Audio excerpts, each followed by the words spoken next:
Norveçdə keçirilən ilk oyunda rəqibi ilə qolsuz sülh bağlamasına baxmayaraq, cavab görüşündə də favorit Rosenborg futbolçuları sayılırdılar.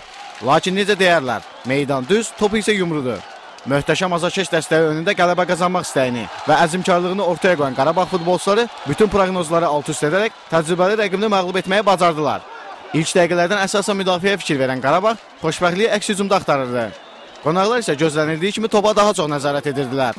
Lakin müdafiədə diqqətli oynayan Qarabağ futbolçuları rəqibə ciddi təhlükə yaratmağa imkan vermirdilər.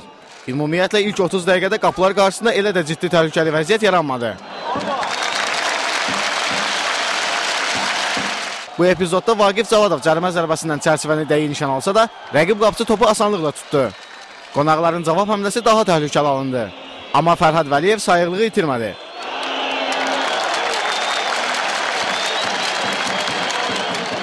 Birinci hissənin son dəqiqəsində isə Qarabağ futbolçuları hesabı açdılar. Bu epizodda görüşün baş hakimi Vaqif Cavadova qarşı çobulluq qeydə aldı. Zərər çəkənin yerini yetirdiyi cərimə zərbəsindən sonra Rəşad Sadıqov gözəl zərbə ilə topu tora qovuşturdu.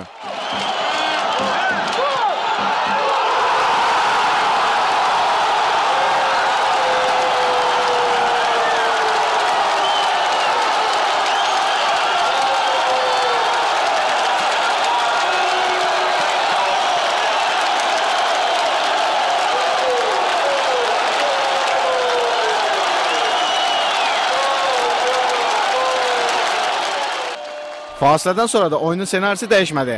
Əsasən müdafiəyə fikir verən Qarabağ futbolçuları ilk növbədə hesabı qoruyub saxlamaq haqqında düşünürdülər. Qonaqlar isə təzyiqi daha da artırdılar.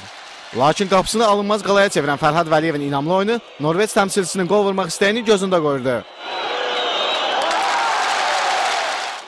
Bu epizodda isə Rosenborg futbolçularının fərqlənməsinə qeyri-dəqiqlik mane oldu.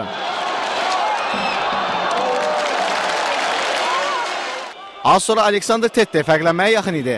Amma Fərhad Vəliyev növbəti dəfə komandasını qoldan xilas etməklə azarkeşlərin alqışını qazandı. Rosenborg futbolçularının bütün qüvvə ilə hücum atılması onlara baha başa gələ bilərdi. Belə ki, meydan sahibləri rəqibi əks hücumda yaxalasa da Rəşad Sadiqovun zərbəsi zəif alındı.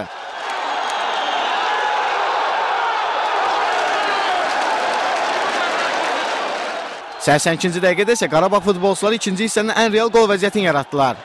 Vaqif Cavadovun qüvvətli zərbəsindən sonra top qapı tirinə tuş gəldi. Bu oyunda sonuncu yadda qalan hadisə oldu və rəqibini minimal hesabla məğlub edən Qarabağ 3-cü təsnifat mərhələsinə vəsiqə qazandı. Bununla da Ağdam klubu Avroligada ən böyük sensasiyalardan birinə imza atdı. Rosenborg isə cari mövsümdə ilk dəfə meydanı məğlub tərk etdi.